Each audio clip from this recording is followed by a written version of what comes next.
Good morning, everyone, and good afternoon in Southeast Asia.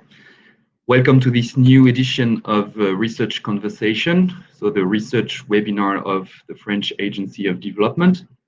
My name is Etienne Espagne. I'm a senior economist at the research department of IFD. And together with my colleague Cecilia Poggi, I have been coordinating this project on just transition in Southeast Asia. So today we welcome Pascal Turquet from Université de Rennes, Alexandre Berthe from the same Université de Rennes in Bretagne, and together with Huyen Thi Phuong Linh from IRD Hanoi, they will present their first results on a systematic review of the links between social protection and environmental policies. I will give them the floor in just a minute, but I want also to thank our two discussants of the day. So we will have the chance to get some comments from Mathieu Clément, who is associate professor at Université de Bordeaux, Greta, and then from Garima Bala, who is an economist in the social protection team at the Food and Agriculture Organization of the United Nations. I just want to mention a few technical points for our audience. So you may, for those of you who may not know Livestorm, you may want to ask questions throughout the presentations and discussions on the top right panel that you have on your screen. So you can see that you have either the chat option or the questions option. Don't hesitate to propose some questions throughout the presentations, and after the two discussants, I will do my best to animate the discussion based on your questions. I think that's the main technical point to mention.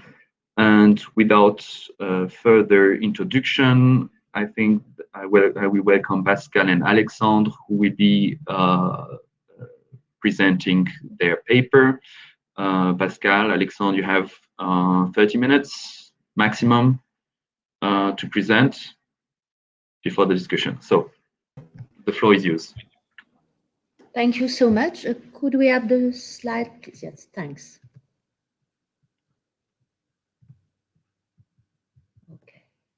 Well, thank you very much, Etienne, and good morning, everyone. And we would like first to thank you, Etienne, and Cecilia as well for giving us the opportunity to work and to present our first results, because this is still work in progress. And we would like to thank Lind as well, who is with us today, and who conducted the first step of this of the systematic review. So, as the title suggests, as the title suggests, we explored the links between social protection and environmental issues in 5 countries of Southeast Asia: Cambodia, Laos, Myanmar, Thailand, and Vietnam. Why that? Why this choice, in fact? Because first of all, because social protection in the Global South has been the subject of growing interest these last years and decades. And because these countries, unfortunately, are experiencing high intensity of local pollution and with a very strong impact of climate change. So, our key question, our core question is, how could social and environmental protection systems, how could they be combined in these countries of Southeast Asia, in these 5 countries? So, we use the just transition concept as a starting point. It focuses on social dimension of the ecological and energy transition in our society, and it became also an international mainstream policy tool used by ILO, for example, in the strategy in the fight against poverty. So this we have three major steps in this study. First of all, we conducted a review of the literature that builds upon these two concepts, social protection and environmental protection. Then, thanks to Lynn, we conducted a systematic review of the academic and institutional references in the fields and the linkage between social protection and environment.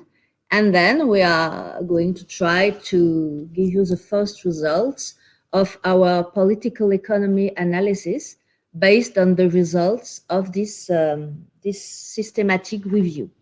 So moving to the first part is the nexus between social protection and the environment from a conceptual, from a theoretical point of view. So as you may know, of course, there are different approaches of social protection in developing countries, and there is an increasing interest in comparative and international social policy studies. Many questions, several debates, among them, for example, the question of the relevance of Esping Anderson's famous threefold typology in the Global South. In other words, are these models, Esping Anderson's models, exportable? And for example, the major works of Goff and Wood in 2004 proposed a new typology, including informal security regimes, which should be the case in Southeast Asia. Informal security regimes, they have a broader welfare mix than Esping Anderson's typology. Esping Anderson's typology is based on 18 OECD countries. Goff and Wood take into account the role of informal and informal provisions, the importance of international relationships, remittances, for example, and historical legacies as well, colonialism, for example. So there is a need, and they advocate the need to learn from the insight of development studies. And many debates, unfortunately, we have no time to go further, but we have to keep this in mind because it's very important, I think, for the questions and answer later. So there is also a growing recognition of social protection on the agenda of policymakers and donors in the international development community. Several typologies, for example, social risk management by World Bank in 10 or 15 years ago. There is now a consensus on the necessity to extend social protection. For example, global partnership launched between ILO and the World Bank in 2016. More recently, the Universal Social Protection Initiative between the World Bank and ILO and other international organizations. Nevertheless, there are still gaps or differences between approaches. For example, between World Bank approach, which still targets the poor and the most vulnerable, important place or significant place for safety nets, and ILO, which promotes the extension of social protection systems via combination of contributory and non-contributory mechanisms. So more recently, the COVID crisis also shown that countries with social health insurance systems that already covered the majority of the population were able to respond in a quick and inclusive manner. This is the case, for example, in Thailand. So it seems that the need for universal protection and for broadening programs, as advocated by ILO, has been reinforced by the health crisis. But moving to environment issues. Okay, so on the environmental issues, what we have to see is that social protection will have to include the question of environmental issues. We have, since yesterday, the new first results of IPCC reports, and we know that there is, for instance, a scenario with a 7.2 Celsius degrees increase in temperature. So we have to, of course, take into account this element to understand how we can improve the situation of people without forgetting the question of environment. Otherwise, it will be it will not give real results for social issues. So most of the time when we are looking to the protection of the environment, we look at specific instruments which try to respond to pressures that are made by people on the earth. So we can differentiate pressure, which are the impact of human activities on the environment, the state of the environment, which is how the environment is in fact, and the response, which is the try to reduce or to improve the state of the environment, reduce impacts, and improve the state of the environment. The responses can be from public policies, but there can be also individual or collective action without thinking of the role of the states. So based on that, there are different types of instruments and objectives that have to be taken into account, like, for instance, for climate change, mitigation from one side and adaptation from the other. Some elements are often neglected in this framework. Is first of all non-public initiatives. We have to understand that we cannot be only looking at public policies, but we have to look at, for instance, CSR or community responses.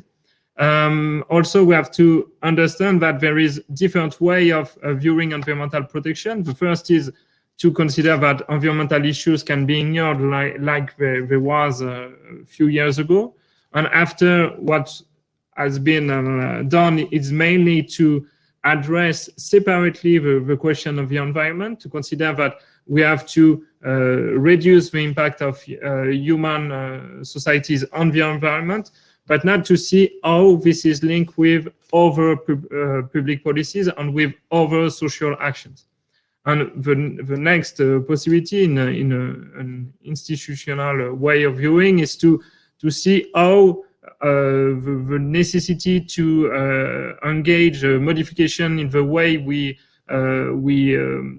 relate to the environment will change the other social relations that exist, like the wage-labor nexus. So, when looking at the social and environmental protection nexus, we can then see two different views. The first view is to look at non-integrated views. It means you have some social protection which is done in a place, and you have also environmental protection, and you can look at how these two ways of making, for instance, public policies interact, but without thinking to an integrated framework. And you have also some, and recently mainly, some integrated views which will propose to integrate policies in social and environmental sides in the same framework or in the same plan. In this case, you can have the idea of socio-ecological policies, for instance, or also the possibility to think environmental protection as a new social protection pillar, because, of course, environmental protection is not only environmental protection for the earth, but it's environmental protection for the people. What we and when we are looking to non-integrated views, we can use this kind of representation. You have in red there the social sphere and social policies, and in the green sphere you have environmental issues. What you can see is that there is in purple the possibility of coevolution produced by a first variable. So you can study how, for instance, growth have in the same time impacts on social issues and environmental issues. But you can also look at the interlinkage between the two spheres, even if there is no real policies that try to integrate social and environmental issues. Even if there is not, there will be, for example, if you take the diagonal red arrow, there will be environmental impact of social protection. There will also be in the green one social consequences of environmental protection. And finally, something which is not at the heart of analysis is the possibility to have social conditions, for instance, inequalities, which will directly interact with environmental pressures. For instance, like we can see in the environmental justice framework, with pollution which concerns mainly the poor, without thinking about policies, for instance. So what we can think an integrated framework is more like that, is a place where there will be, of course, coevolution produced by a third variable on social and environmental conditions, but with social ecological policies that try to integrate both social issues and ecological issues. On this element, on social ecological protection integrated view, there is different framework that has been proposed since a very long time, and we can go far, like in the 19th century with hygienism's movement. But in each framework, there will be a question on what is the role of the state and the role of social movements. For instance, I highlight below the different frameworks. If you take an environmental justice point of view, the role of social movements, the role of the environmentalists of the poor will be very important. But when you look at, for instance, sustainable development, it's look a lot on the place that can be taken by the state and by public policies. And there is also a question of the degree of integration between the two dimensions, between social and environmental issues. So I put some frameworks here. There is environmental justice and inequality movement. For instance, sustainable development and sustainable development goals. Sustainable development goals give, for instance, an idea of policies trying to take into account both environmental and social issues, for example, reducing inequality and sustainable livelihood in the cities, for instance. But there is no idea of how to make these two dimensions in the same time in the goals. Okay, the goals are not really integrated. After, you can think of how we can draw policies to take the two dimensions into account at the same time, but it's not directly done. After, what we find in the literature is that the main framework that is used in the literature in the global south is adaptative social protection. In this framework, the idea is to link climate change adaptation with disaster risk reduction, and to try to do it through the development of social protection. The idea is to make a transformative social protection and then to focus it on the development of rights. So it's a right-based approach. Even if it's a right-based approach, it did not fully, in our view, take into account the possibility of bottom-up social protection initiatives. You have also the idea of eco-states, which is developed by Gov, which already work a lot on social protection for itself. And in that sense, there is, for him, 3 ways of viewing social policies on environmental issues. The first one is compensation, the idea to compensate the social impacts of environmental policies. For example, I don't know, some helps for the poor associated with a carbon tax, which can be defavorable for the poor. There is also the idea of a second step, which is co-benefits.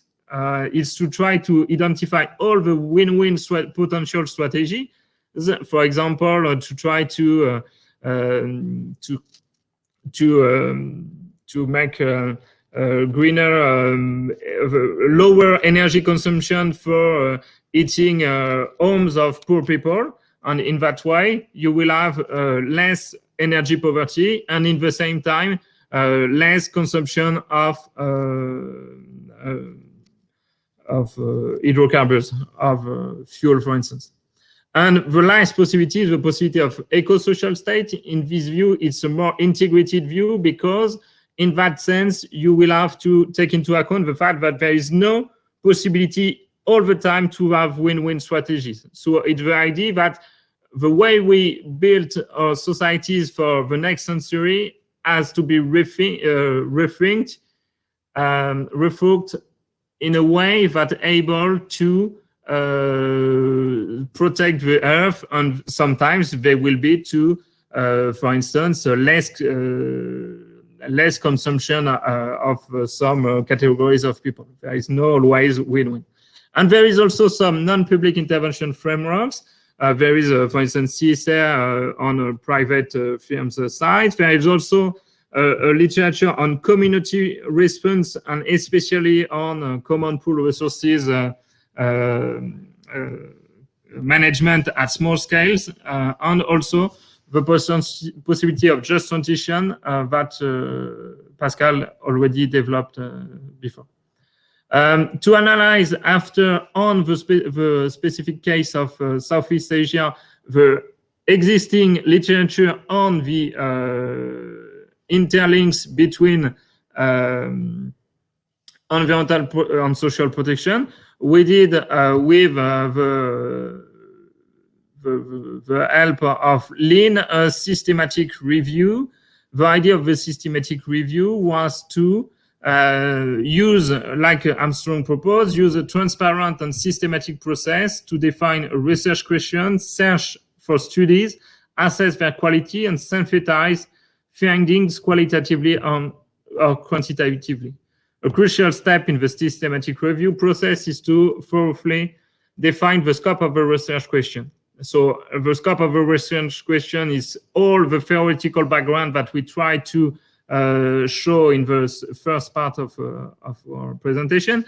And then the idea was to find all the literature in Southeast Asia on this point, with data collection, screening process to see if the find literature was to be integrated in our work or not, and an analysis of selected papers with a coherent reading grid.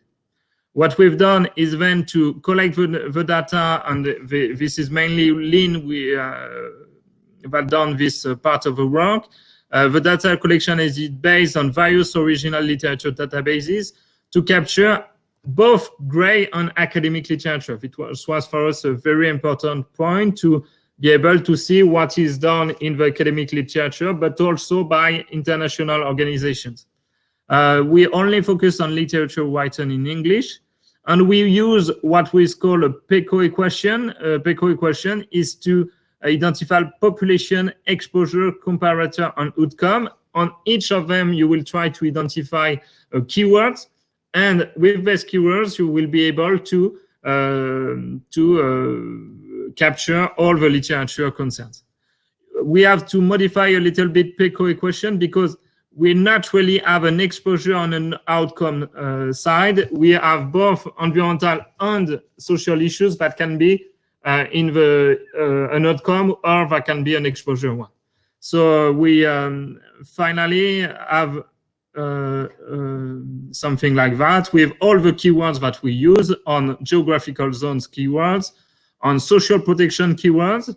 We try to be as large as possible to not miss any paper that can be concerned by our question. And we have a lot of environmental keywords to try to take into account the diversity of environmental issues that can exist. We finish with a lot of documents that we have to screen. And this screening process has been done by Pascal and me. And what we've done is first an abstract screening using the logiciel, the software Covidence. To do that, we do both of us the screening of any abstract, and we decide if the paper is relevant or not. At the end, we have 101 relevant papers and 1,062 irrelevant papers. And there is also some of the papers where one of us respond, yes, it is relevant, and the other one respond, no, it isn't. So for the 248 conflicts, we decide to review them together. And we add, for that reason, 45 new relevant papers based on the abstract screening.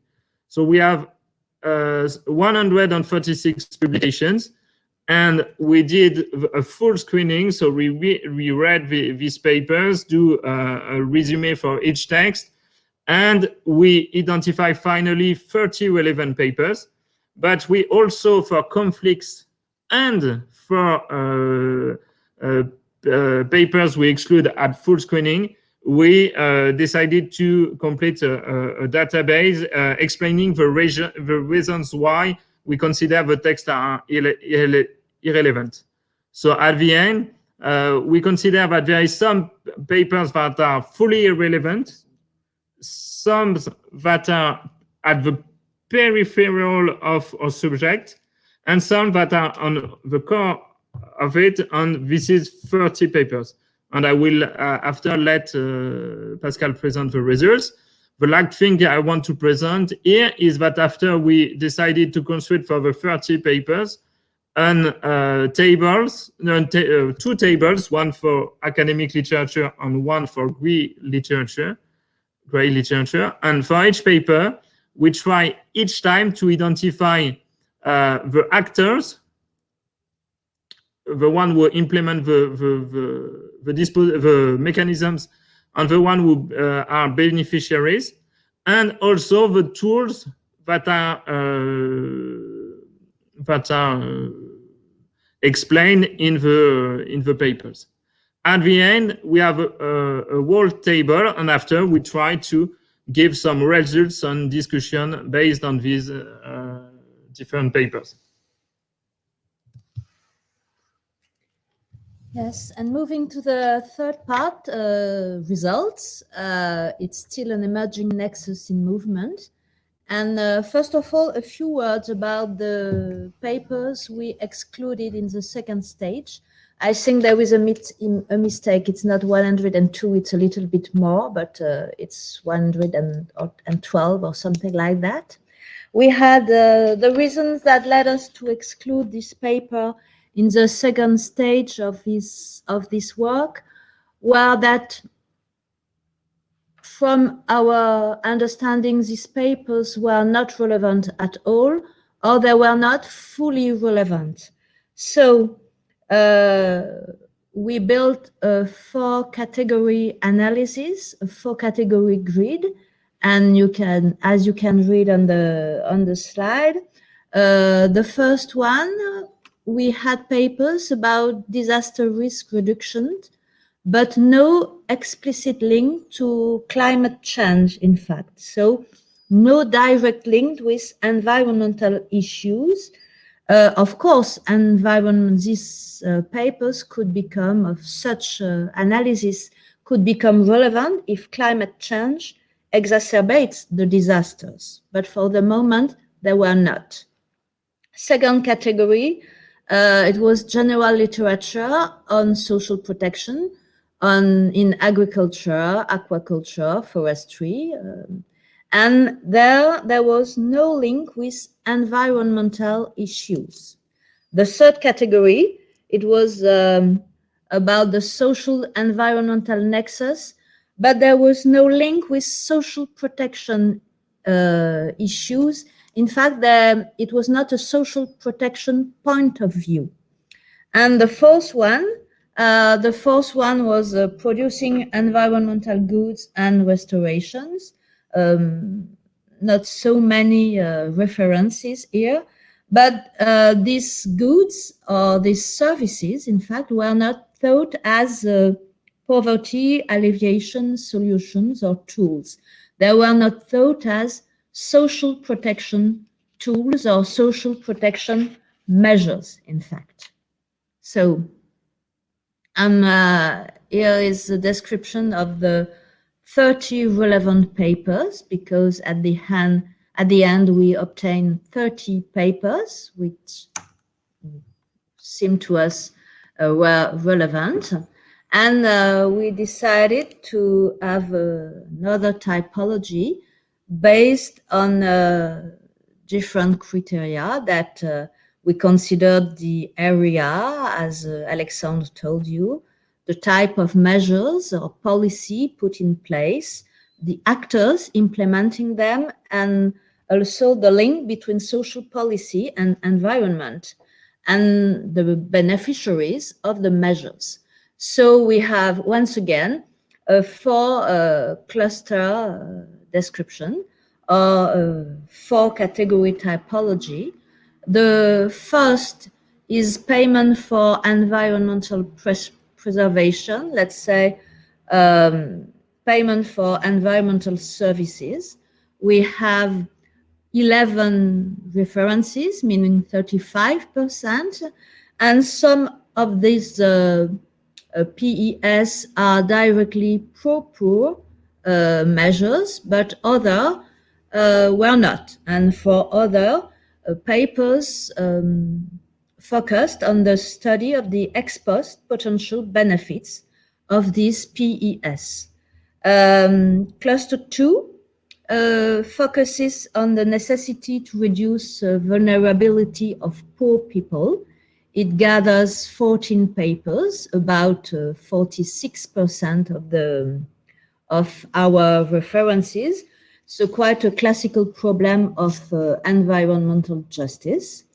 The third cluster is very, it includes only one paper, but it was quite singular. So it's one paper on the possibility of a progressive carbon tax. And the fourth one, in the fourth one, we found papers with policy schemes or action plan.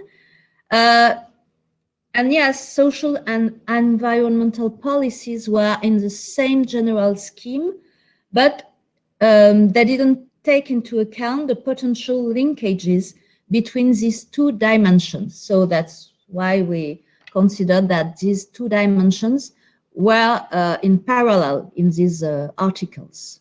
So, and moving on the discussion, or a few questions or a few thoughts for future work and for the discussion together today as well. Beyond the characteristics of these clusters, it seems appropriate to us to distinguish between academic and grey literature, because grey literature accounts for 50% of the references.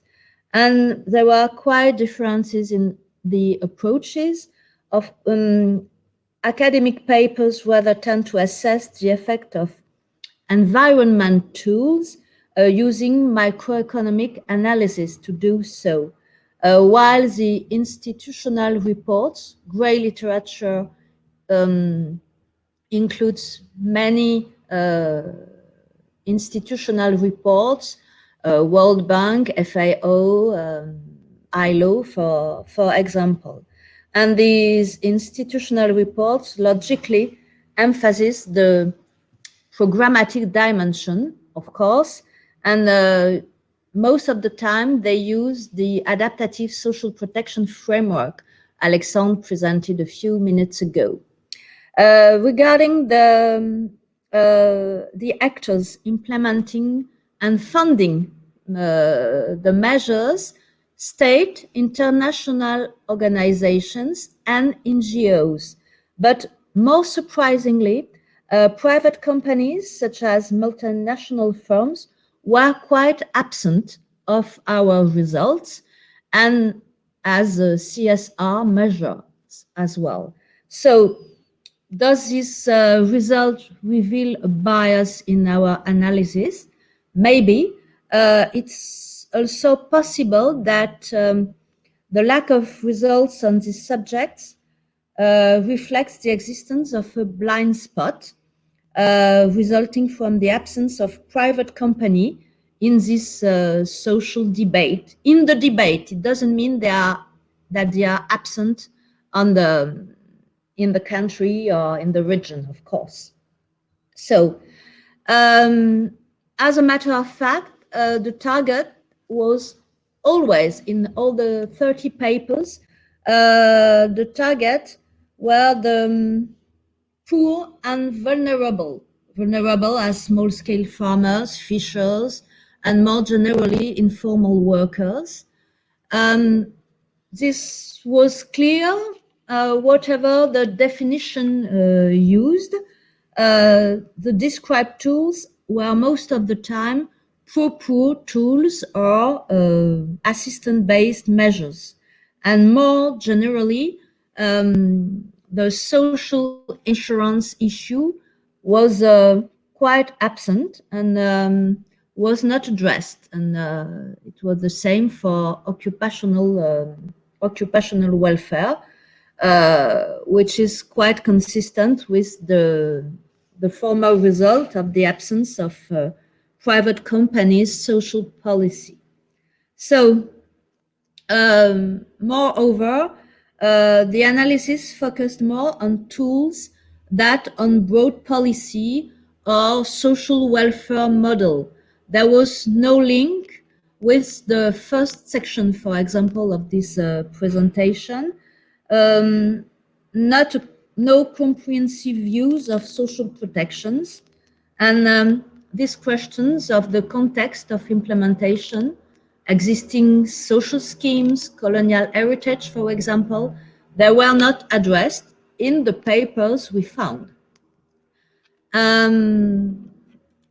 So it means that the approaches were quite instrumental, and the international organization frameworks can be considered as built toolboxes, including measures which are sometimes not always considered as social protection measures. So that's a question for future work. Should the definition of social protection be modified for transposition to the global south? Measures which are not usually considered as social protection measures, under what conditions could they be considered as such? So, one more question on the role for private insurance. The role for private insurance was mentioned on the same level that social insurance most of the time. It raises the question of the nature and the scope of solidarity, and especially when the scope of pooling is quite narrow. So one more question for future work. Last but not least, it seems, of course, and for the future, because it is still work in progress, it seems necessary to place these arrangements in a broader perspective and to give further thoughts to differences between national socio-economic context. For example, it seems to, in certain countries as Thailand and Vietnam, such measures linking social protection and environment, they are more developed, and Of course, there is a link with social and economic development, and I think it's an important question. And there is also, of course, a necessity to take into account the nature of environmental issues and the diversity, of these environmental issues for future work. Climate change and floods, for example, were very present in the references we found, but local pollution and waste management, they were quite absent, or, well, let's say it was a weaker presence in our results. So Alexandre is going to conclude now. Okay, to quickly give a conclusion to stay not too far from 30 minutes. So what we can see is that we identify a multiplicity of theoretical literature to understand the multiple ways of interconnecting the environment and social protection on the case of Southeast Asia. What we show is that there is few empirical literature, but there is a growing literature as the 30 papers were quite recent works. And there is a particular focus on poor people, which means probably not fully inclusive vision of social protection, climate change. It's main of the time not fully integrated frameworks, and the role of state and international organizations are mainly studied. What we can see also is that the adaptive social protection is the main framework used to characterize this link. What I want to finish just with two possible avenues of research for future work. What we could do in the future is to try to work on prospective reflections by participative research, including groups of experts and institutional and field actors. What we have seen is that there is a nascent literature, and it makes necessary to identify this kind of approach and to develop it. And what we can think to is to try to participate to co-construction of scenarios for the future of the region, and to the identification of the different coexisting representations of the future developed by different actors, international organizations, states, regions, local and multinational firms, for instance. The second element that is for us of particular interest is to develop the aspects based on the question of the role of the private sector and the productive sector in the nexus between environmental and social protection. And what we can envision for the future is to do comparative sectoral studies on this subject, with the objective to respond to the lack of information on non-public initiative, and to go further, the focus only on small scale, for example, farmers or small scale fishers. It's the only information that we have, and we can think to work, for instance, to compare agriculture and garment production, which will enable us to think about the question of global value chain and the fact that there is probably some information to capture on the role of local and multinational firms in the possibility to implement the nexus between social protection and the environment. We thank you very much for your attention, and we're happy to have a discussion about this work. Thank you very much, Pascal and Alexandre and Lynn, for this work. I think we were running already a little bit late, so without much more transition, I give the floor to Mathieu Clément for first discussion of these results and the paper. So Mathieu, the floor is yours.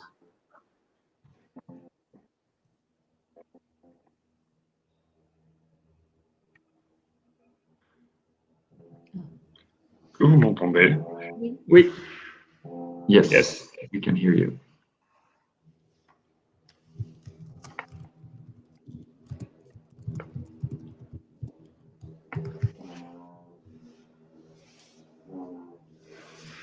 So we can hear you, Alexandre. You can hear you, Mathieu.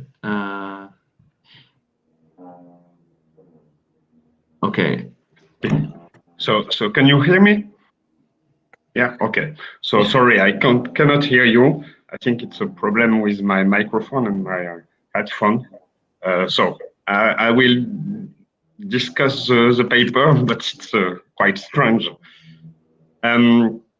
So first of all, I want to thank Pascal and Alexandre for having invited me to this webinar. I really enjoyed reading your paper, which deals with a very important and emerging topic.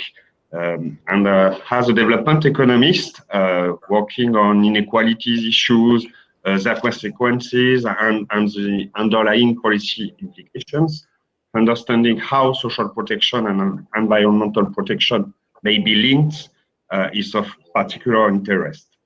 So you provide very interesting insights about these potential interactions in the specific context of Southeast Asia and more generally, in fact, in the developing world. I also really appreciate your political economy positioning. And last but not least, I find your methodology very stimulating. So my discussion will be structured into general comments about the story and the methodology of your research and more specific comments. Just want to precise that my discussion will be very academic and perhaps in contradiction with what expects the French Development Agency. So I apologize in advance. So I propose to start with my general comments. And my first one is about the way the conceptual part of your paper is connected with your systematic literature review. Your draft paper is very dense, especially in the conceptual part, the first section. I think that the figure you have projected on your PowerPoint is very important because it describes the potential interactions between social conditions, environmental conditions, social protection, and environmental protection. And this figure is crucial, and based on this tool, you identify 4 research questions.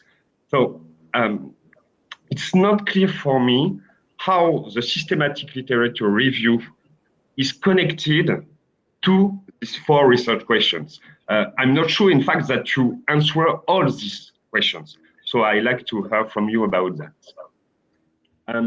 You also discussed 7 different frameworks linking social protection, environment, from the hygienist movement to the just transition approach. This is very interesting and well documented, but once again, it's not clear for me how the results from your literature review are connected with these different frameworks, and especially the just transition framework that you seem to privilege.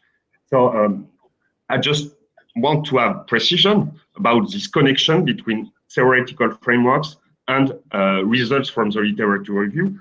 And finally, I'd like to learn more about the just transition approach, since only a few lines in the paper are dedicated to the presentation of this conceptual approach. My second general comment is about your literature review methodology. With this methodology, you have treated more than 1,400 papers. It's really impressive. And you read about 150 papers, so it's incredible, really impressive. But finally, you only select 30 papers, 15 from the academic literature and 15 from the grey literature.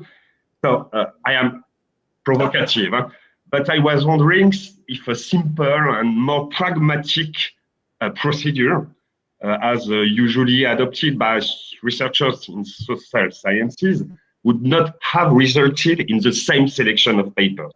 So I know that I'm a little bit provocative. My third general comment deals with the contextualization of your study. You focus on a specific region, which is Southeast Asia, and in fact, we learn only a few things about social protection, environmental protection in this sub-region. This is probably due to your systematic literary review methodology, and I think that your study would gain from a better contextualization about the major social and environmental concerns in the 5 countries under studies. In fact, there is only one box in the paper. Bringing elements of contextualization about the different programs or policies linking social protection and environment would also be very useful for the readers. So my question is, have you concrete examples of such programs or policies?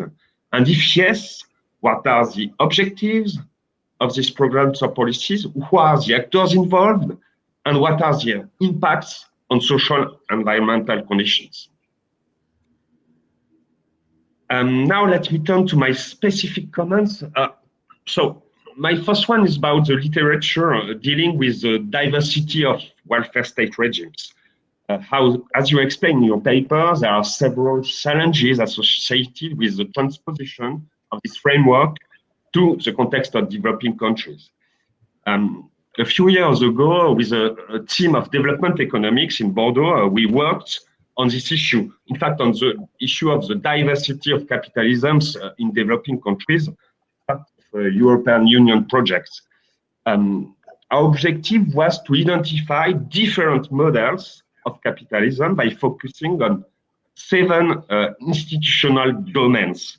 And I was in charge of the social protection domain, and we have also included environmental regulation as a specific institutional domain.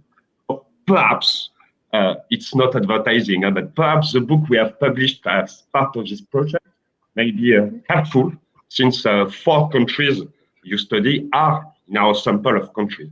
So I know that the diversity of welfare state regime is not at the core of the paper, but I think that as a need-producing idea, it could be interesting.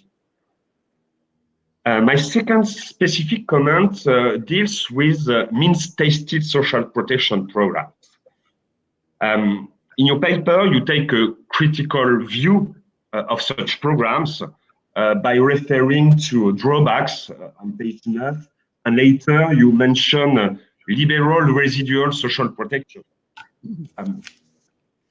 Means-tested programs, and more especially conditional cash transfers, are now very trendy in Latin America, but also in Africa and Asia now.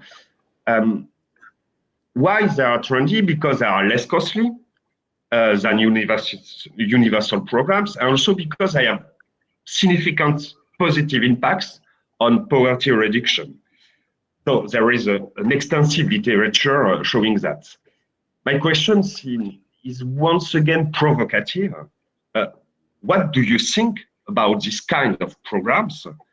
And if we focus on conditional cash transfers, another related question is, wouldn't it be possible to include conditionalities on environmental behavior in addition to conditionalities on health or education?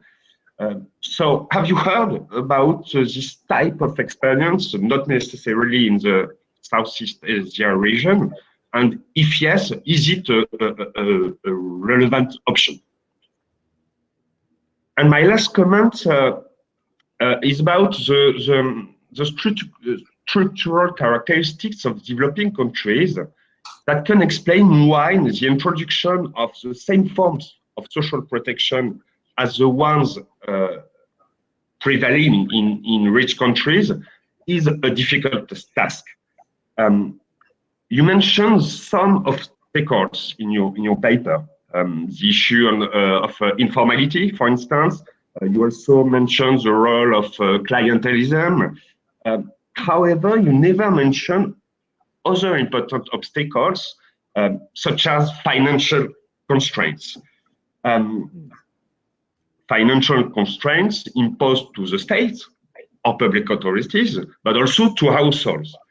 For instance, the establishment of social protection systems implies costly management when regarding the weak capacity of states to collect taxes and contributions. On the other hand, the extent of household poverty limits the payment of taxes or social contributions. So I think that including a more extensive discussion about these obstacles would be useful to have a better delineation of your study. So I stop there. Once again, thank you very much for your stimulating work. Thank you very much, Mathieu, for these comments. May I suggest, Alexandre and Pascal, that maybe we move directly also to the second discussion, and that you will answer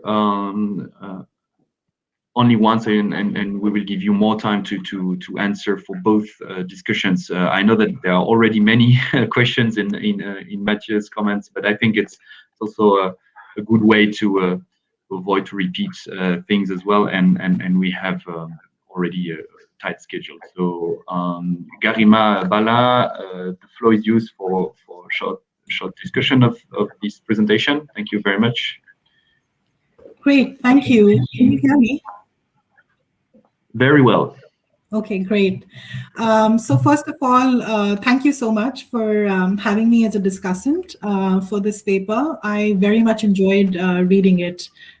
It was very insightful, and I learned quite a few things. So thank you for that. It's also interesting because I am currently working with a team of researchers based in the University of Western Cape on a systematic review where we're looking at social protection and its intersection with food systems and its impact on inclusiveness. So that's a very vast topic, and we're struggling to provide specificity to it. But this particular systematic review is more focused and is really, in some sense, a sub-element of that in a way. So I have a few comments which are both general and specific, and I'll just run through them. And I'll be short, so I won't take too much time.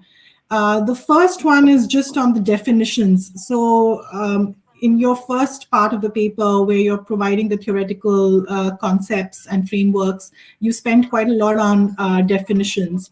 My one recommendation over there to you would be to perhaps include the SPIAC-B definition of social protection, because as you have rightly pointed out, there are various definitions, and that every sort of international institution seems to have. But the SPIAC-B agency, which basically stands for Social Protection Interagency Cooperation Board, which was created in 2012, and it was created with the express mandate of better coordination of social protection policy at both the international and national levels between all the different actors involved. So you can, the definition is fairly straightforward. It's a set of policies and programs aimed at preventing or protecting all people against poverty, vulnerability, and social exclusion throughout their life course, with, of course, a particular emphasis towards vulnerable groups. I think that will sort of help to tie all the different definitions that you've provided. The FAO definition, given the fact that we focus on agriculture and rural areas, of course, by definition of our work, we are at the intersection of social protection policies and climate change policies within the context of the rural setting.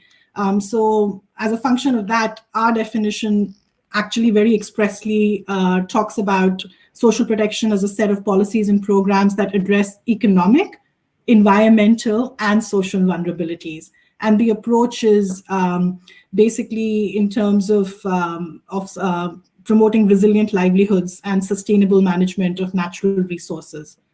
So that was the one sort of very specific point on definitions that I wanted to make. The second one is slightly more general.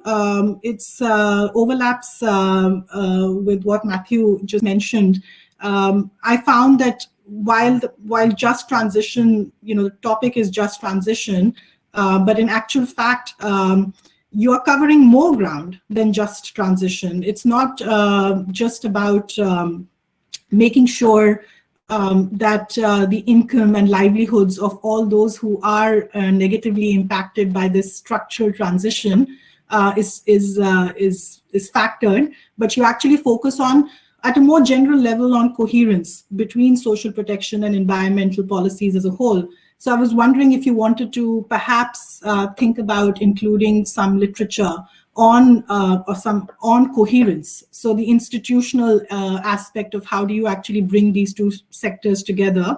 I know that there is some gray literature, again, belonging to the international agencies on this. I'm happy to sort of share references with you.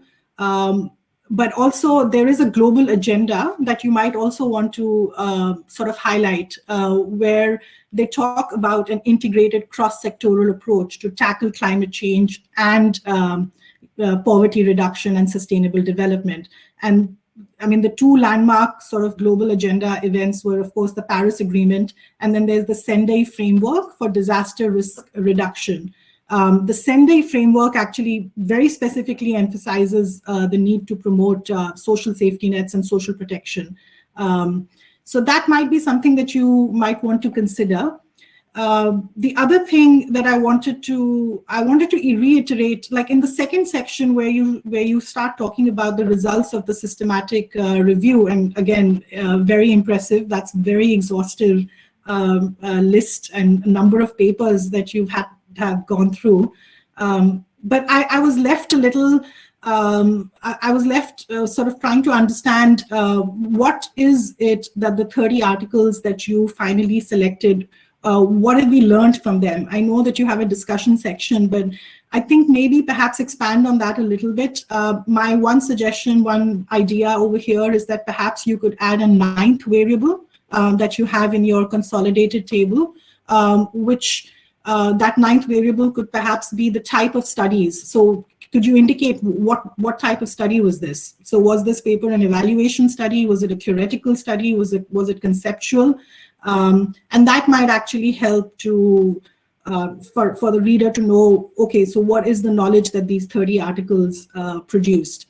In that same sort of thought, I would also mention that while this is not, of course, your systematic review is confined to Southeast Asia, and that too to like 5 specific countries, it might be useful to just have a sort of a short summary on what the global evidence has been on this nexus between social protection and environmental policies. And if, for example, the global evidence is throwing out a couple of sort of very significant policies and programs, then to examine the impact of these policies and programs in Southeast Asia. So for example, whether it's a public works program, or whether it's how cash transfers are being used to help people to adapt to climate change, or payment for ecosystem services. So that's really pretty much all that I wanted to cover, and I hope this has been helpful. Thank you. Thank you very much, Garima Bala, for these insightful comments. So Alexandre and Pascal, you may want to answer to both Mathieu and Garima. And we have a few questions from the audience, maybe a bit more coming up soon. So yeah, Alexandre and Pascal first.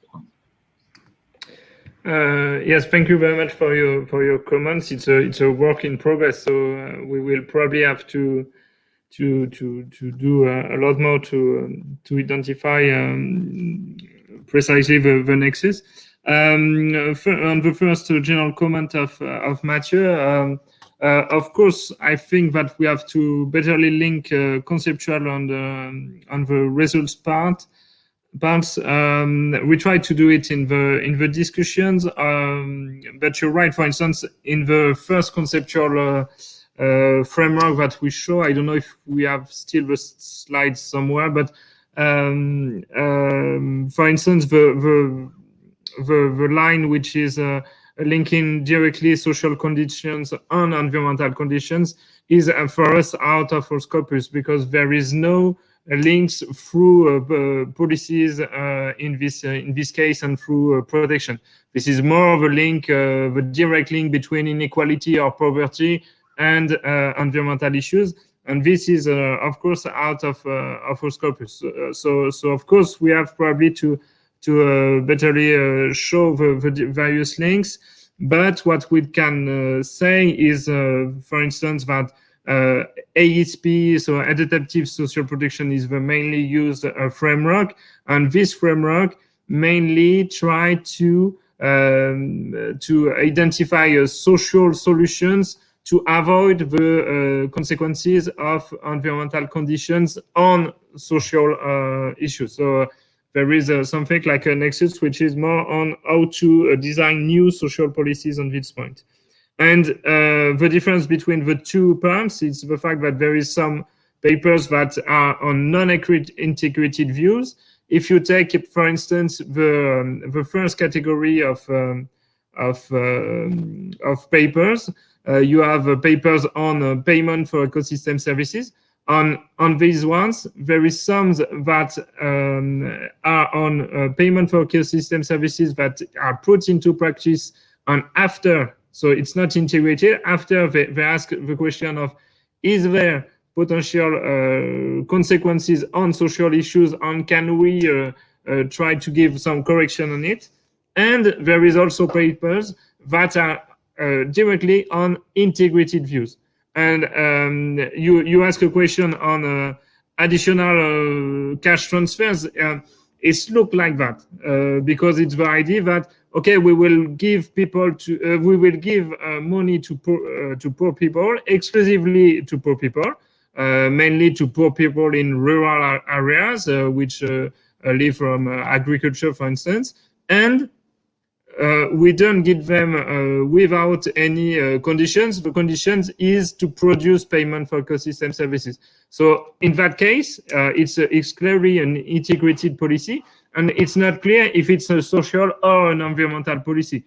In fact, it's both of them in the same time. So there is probably more to do, and I know that we put some emphasis on just transition. The idea for us was to try to see if these kind of questions to how we will modify the productive sector to take into account that we need decent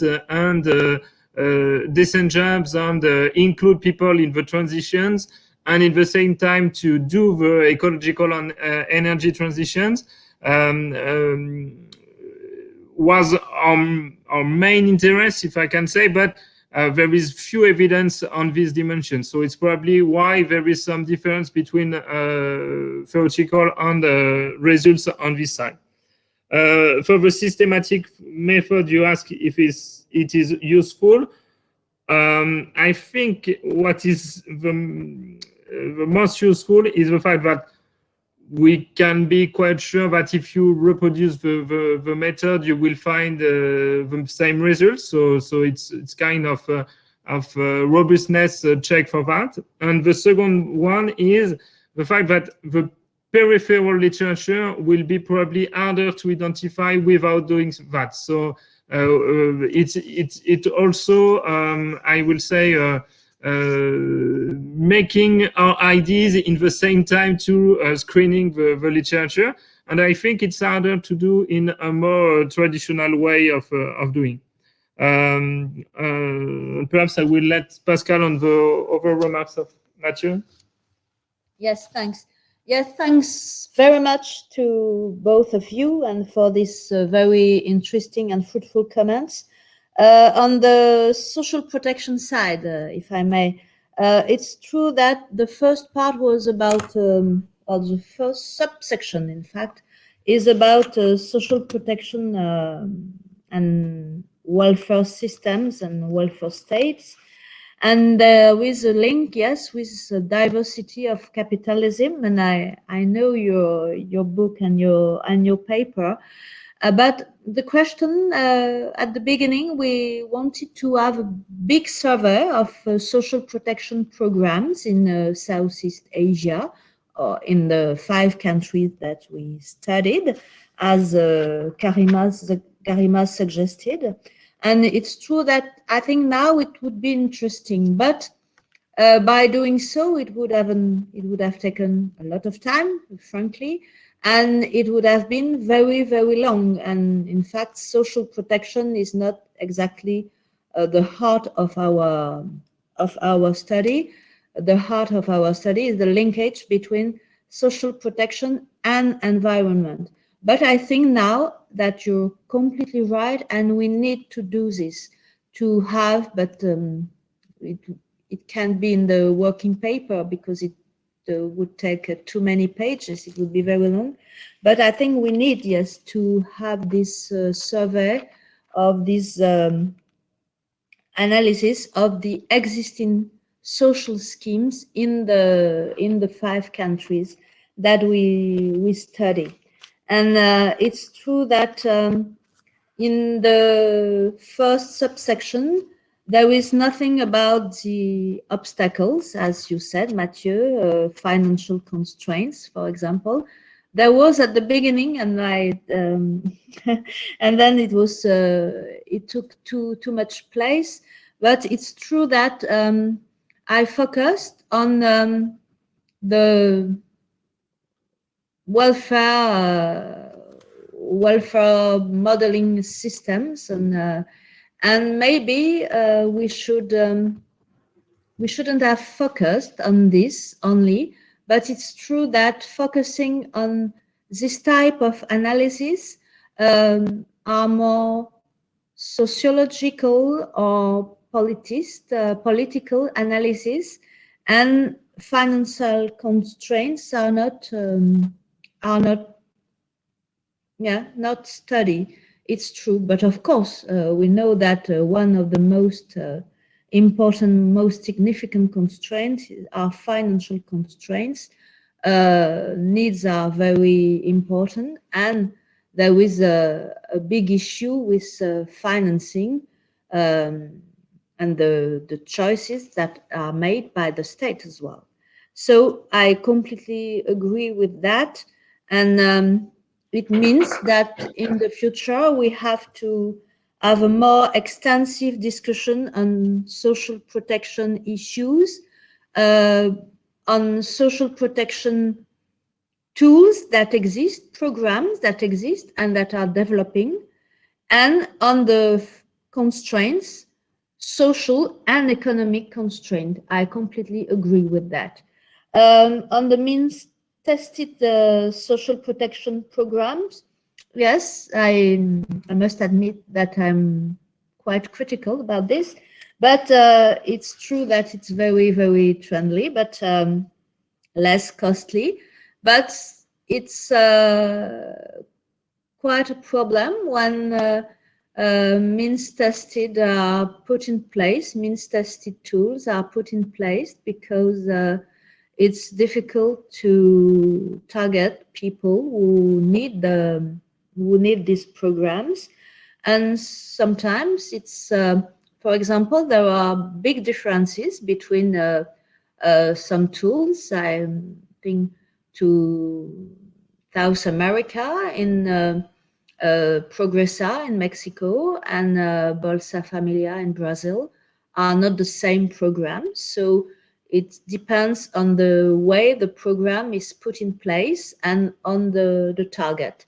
A program which would target children, for example, it's not the same than a program which targets children and is means tested for families with low revenues, for example. So I think there is yes, still a lot of work to do. And your provocative question, Mathieu, I think I have the same, in fact. Would the results be the same with a more simple methodology? Yes, maybe, but it's true that we didn't know, we must admit, or I must admit, that we didn't know all the literature about these topics, and because Alexandre is a specialist of environment issues and inequalities, and I don't know a lot about environment issues, and I'm more interested in social protection. So it was, I think it was a good experience, and maybe we found some papers that we wouldn't have found if we had had a more classical methodology. And it's a good exercise, as we had to raise questions. It raised questions that we wouldn't have posed in other contexts. Maybe when we had to define the keywords, for example, it was we had to discuss, and it was a way of defining the conceptual, yes, our conceptual view. Yeah. And did I forget something? Yes, and we would be, yes, to Garima, SPIACB, yes, it's only, we have the definition in the paper, but it's true that we haven't discussed it, always for the same reasons, because it was not at the core of our paper, but maybe it's a little bit frustrating because we just gave just some insights about social protection, and it seems to be, yeah, quite biased. And we welcome very much the references that you talked about, the references, and about the political agenda as well. So maybe I forgot something. I don't know. Thank you, Yeah, Pascal. Pascal and and Alexandre. to say that we decide to begin to focus on a specific context before trying to build the global thinking about it. So probably it will be in another work that we can do the link between what we identify in this field and with global evidence. And thank you. Yeah, thanks again. Let me take the few minutes that we still have to, or maybe you can cut the sound because we have this echo. Actually, I can cut yours. Okay. So I would just simply ask the questions from the audience very briefly. I think we have an interesting one from Bruno Bouet.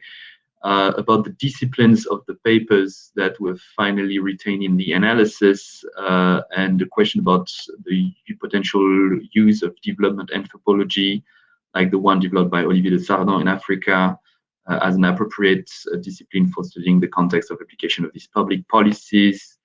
So that question about disciplines. And then we have maybe ideas for future development from Anna McCord, experimentation and innovation in the social protection environmental nexus, maybe more developed in other regions. Did you consider locating your regional findings in a global context? So I think this question was raised by our two discussants today. And were you able to consider the extent of policy integration between social protection and environmental ministries in the region? I think that's actually a great but very difficult idea. So it would be great to include policy documents in the systematic review to see if there is this level of policy integration or even awareness of the need for this. So a way to broaden the systematic review approach. I think that's a very interesting idea. And from May Curry, hello, regarding the non-public initiatives, is there an example of a long-term project led by a local structure? And in your opinion, is there sufficient elements to measure the impact of these initiatives? So more project-related questions. So if you have any immediate elements to answer or partially answer some of these questions, I give you the floors, Alexandre and Pascal. Yes, thank you for all your questions, and it will obviously help us to continue this work. On the question of disciplines, we first decided to include them and finally didn't do this because mainly of the use of literature in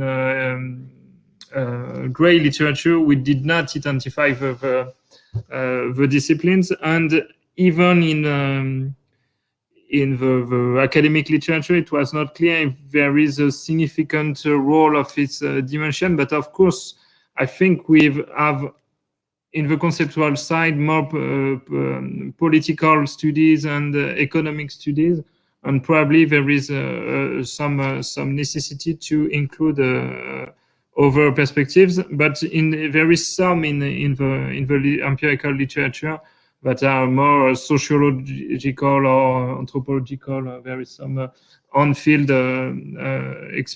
studies that are based on these approaches.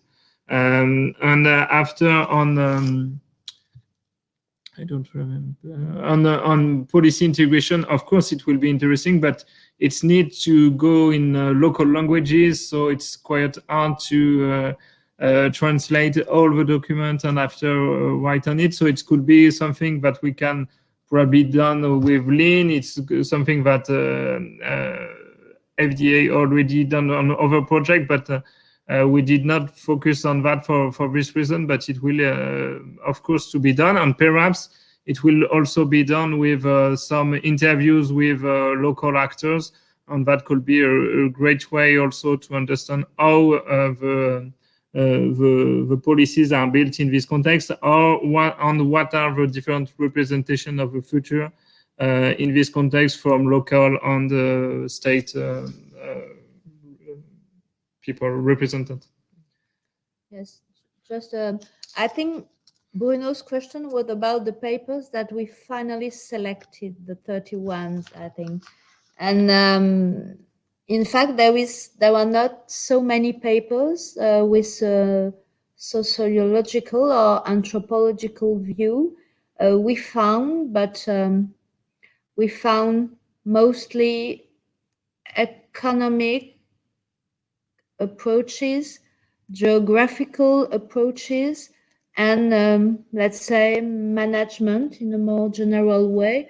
There were not many papers, and no, really a few papers with another discipline using other discipline. And yes, as Alexander told you, for the policy documents, yes, there was an issue which is language, and it could be solved through case studies, maybe in a future work. All right, thank you for these answers. Thank you to our two discussants today, Garima Bala, Mathieu Clément, for very insightful feedbacks. They will be very useful in the next step of this ongoing project. We will deepen this collaboration on this transition in Southeast Asia, move to the next place in the next 6 months of this project. I want to thank also the audience for the very nice questions. And finally, thank the authors, so Lynn, Alexandre, and Pascal, for this presentation and this work. So I think we will stop here, and that will end this episode of our research conversations with the French Agency of Development. So thank you very much. Thank you. Thank you so much. Thank you very much. Thank you.